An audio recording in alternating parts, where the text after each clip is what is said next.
Hello friends, welcome to our own channel how to. तो आज हम आपको हेयर कोम मैन्युफैक्चरिंग बिजनेस में बताने वाले हैं, जिसमें हम आपको बताएंगे कि आप इस बिज़नेस को कैसे स्टार्ट कर सकते हो, कौन सी मशीनरी, कौन सा रॉ मटेरियल आपको चाहिए होगा, कितने का इन्वेस्टमेंट आपको करना पड़ेगा, उसके बाद कैसे कस्टमर्स को अट्रैक्ट करना है, कितना एरिया आपको चाहिए, कितने लोग आपको चाहिए इस बिज़नेस को चलाने के लिए, कितना प्रॉफिट आपको होगा, कौन से लाइसेंस आपको इशू करने पड़ेंगे, क्या मार्केट स्ट्रेटेजी होगी। ये सारी चीज़ें हम आपको इस वीडियो में बताने वाले हैं। तो ये एक हेयर कोम मैन्युफैक्चरिंग बिजनेस, और इसको आप ऐसे ही मत समझिए कि ये तो सिर्फ एक कंघे का बिजनेस है, ये कौन करता है। इसमें भी इतने सारे टाइप्स हैं जो आपको शायद पता भी नहीं होंगे, और इसमें भी अगर आप ये सारे टाइप्स बनाते हो एज़ पर द डिमांड, तो आपको इसमें भी बहुत ही अच्छा खासा मुनाफा हो सकता है। तो हम आपके लिए ये पूरा वीडियो लेके आए, जो आप एंड तक ज़रूर देखना। और आगे बढ़ने से पहले अगर आपने हमारे चैनल को सब्सक्राइब नहीं किया है तो आप हमारे चैनल को सब्सक्राइब ज़रूर कर दीजिएगा, साथ ही में हिट द बेल आइकन। तो सबसे पहले आपको बताते हैं कितने टाइप्स के कोम मार्केट में अवेलेबल है। यहाँ पर सबसे पहले आता है ऑल पर्पस कोम्स, जो नॉर्मली सब लोग यूज़ करते हैं, या एक कॉमन कोम जो सब लोग यूज़ करते हैं। उसके बाद आते हैं डिफरेंट टाइप्स ऑफ कोम, जैसे कि fine tooth comb, cushion brush, detangling brush, bristle brush, pick comb, barber comb, pintail comb. तो ये सारे जो कोम्स होते हैं जो जो बालों के लिए बहुत ही ज़्यादा अच्छे होते हैं, या फिर उनके बाल रफ हो तो उनके लिए लोग बोलते हैं, या फिर अगर आप सैलून चले जाओ, पार्लर चले जाओ, तो वहाँ पे आप देख सकते हो ये सारे टाइप्स के कोम, और आप उनको पूछ भी सकते हो कि कौन सा कोम मेरे हेयर के लिए सूट होता है, क्योंकि सबके हेयर पे एक जो सिंपल कोम आप यूज़ करते हो वो सेट नहीं होता। और अब के जो आज के लोग हैं उनको ये चीज़ पता चलने लगी है, तो वो अब डिफरेंट टाइप्स ऑफ कोम यूज़ करते हैं, और उसकी वजह से ये जो बिज़नेस है वो बहुत ही अच्छा चल रहा है। अब बताते हैं आपको रॉ मटेरियल। तो सबसे पहले आता है पॉलीप्रोपिलीन ग्रेन्यूल्स, जो प्लास्टिक के छोटे छोटे से टुकड़े होते हैं, जो प्लास्टिक के लाइक दाने जैसे टुकड़े होते हैं, वो चीज़ इसमें एज अ रॉ मटेरियल, जो सबसे इम्पॉर्टेंट रॉ मटेरियल है, वो यूज़ की जाती है। उसके बाद colours and pigments, packaging material और मोल्डिंग रिलीजिंग एजेंट। तो ये सारे रॉ मटेरियल आपको इस बिज़नेस में चाहिए होंगे। इस बिज़नेस में मतलब आपको ये कोम बनाने के लिए ये रॉ मटेरियल चाहिए होंगे। अब बात करते हैं मशीन्स की। तो यहाँ पर है सबसे पहली और सबसे important machine, hydraulic injection machine. ये सबसे पहली मशीन और सबसे इम्पॉर्टेंट, और इसी से आपका जो कोम बनाने का जो बिज़नेस है वो स्टार्ट होता है। उसके बाद आपको scrap grinder, buffing, polishing, hot stamping, moulds और टेस्टिंग टूल्स। यहाँ पर आपको hydraulic injection machine, scrap grinder, buffing, polishing और हॉट स्टैंपिंग ही चाहिए होगा।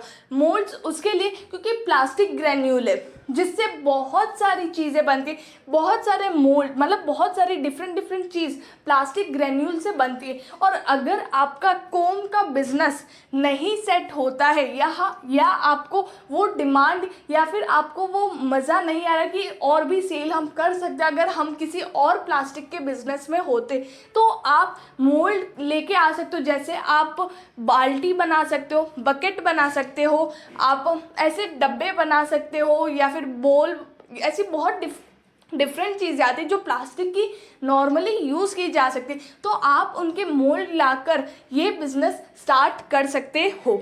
उसके बाद टेस्टिंग टूल्स आपको चाहिए कि आपका जो कोम वो सही है या नहीं है। तो ये सारी मशीन्स आपको इस बिज़नेस के अंदर चाहिए होगी। अब बात करते हैं इन्वेस्टमेंट की।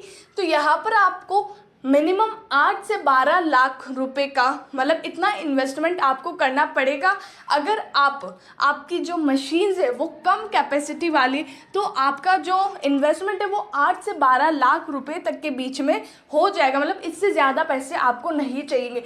लेकिन अगर आपको इसमें बहुत ही ज़्यादा नॉलेज है और आप डायरेक्ट बड़ा बिजनेस ओपन कर रहे हो, तो आपको फिर यहाँ पर ज़्यादा पैसे चाहिए होंगे, क्योंकि आप ज़्यादा कैपेसिटी मतलब प्रोड्यूस करोगे तो यहाँ पर आपको फिर उस हिसाब से आपको मशीन्स चाहिएगी और आपका जो कैपिटल है वो यहाँ पर इंक्रीज हो जाएगा।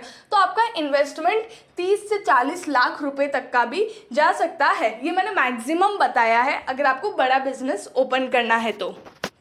टारगेटेड कस्टमर्स, रिटेलर, होलसेलर, उसके बाद लोकल मार्केट होते हैं, अगर आप वहाँ पर भी बल्क में सेल करते हो तो आपको अच्छा खासा प्रॉफिट मिल जाएगा।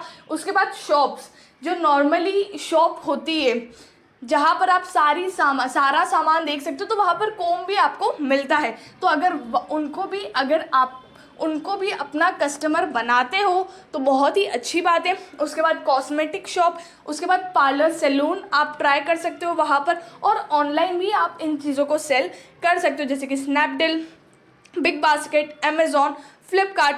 बिग बास्केट नहीं तो यहाँ पर भी आप अपने कस्टमर्स बना सकते हो।